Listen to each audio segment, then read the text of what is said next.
Spectra and Doppler. There are three ways to split light. We can use prisms. Isaac Newton was the first guy to use a prism, and he discovered that if he passed a beam of sunlight through it, a spectrum of colors is produced. A spectrum meaning a rainbow. We can see this up here. Light is put into a prism and it comes out separated into its colors. A spectroscope, light passes through a narrow slit before sending it into the prism. The spectrum comes out in more detail, so we can actually see that this was coming through in quite a small or directed light form. So this was probably within a spectroscope. Okay. Again, we're using a prism to separate into colors. The only difference is that it is a thin beam of light that's coming in. Last way is a diffraction grating. A diffraction grating uses thousands of closely spaced slits, producing much better detail in the spectrum. The grooves on a CD act as a diffraction grating. So, if we shine white light into a grating, we produce a series of spectra on each side of the central fringe. So, a bunch of light comes in, and this is where it would focus, and we get this white spot. And then it has the spectrums repeated on each side reflected. Spectroscopy is where we're using this light to analyze things. A spectroscope was first used to observe the spectrum produced by the sun. They noticed dark, also known as spectral lines, throughout the solar system, and they didn't know what this meant. The vapors of different elements, however, give off different colors when heated to incandescent.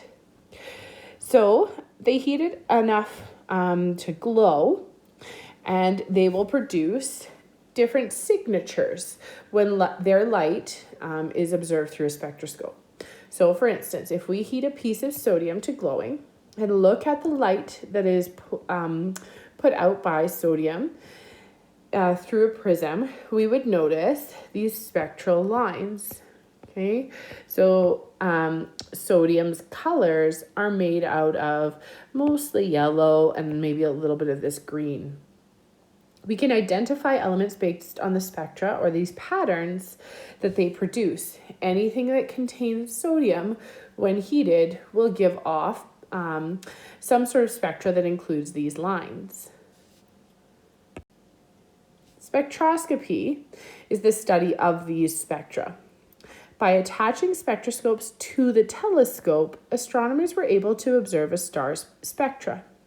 Since distant stars are much dimmer than our sun, only some of the elements in the spectra can be identified.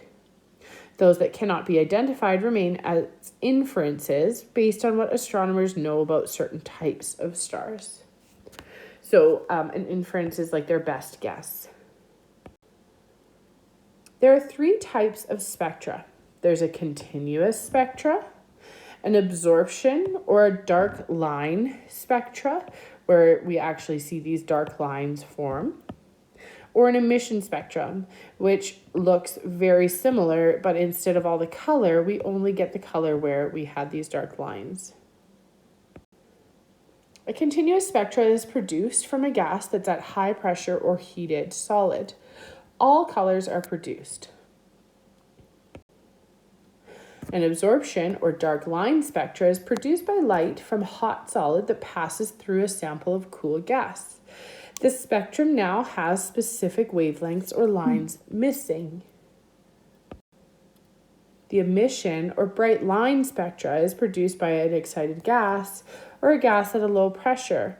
Again, only specific wavelengths or lines are produced. So these are the ones, the bright line and the dark line.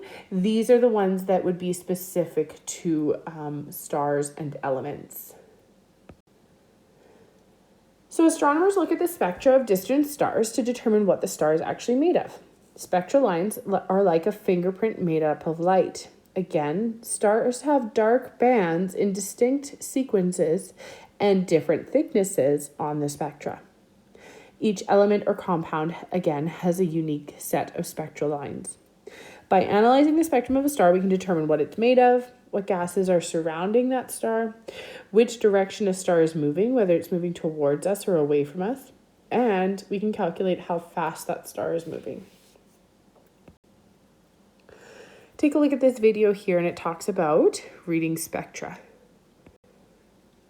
The Doppler effect is caused when the wavelength of a wave, like a sound wave or a light wave, is changed because the thing that is causing that sound or light is moving.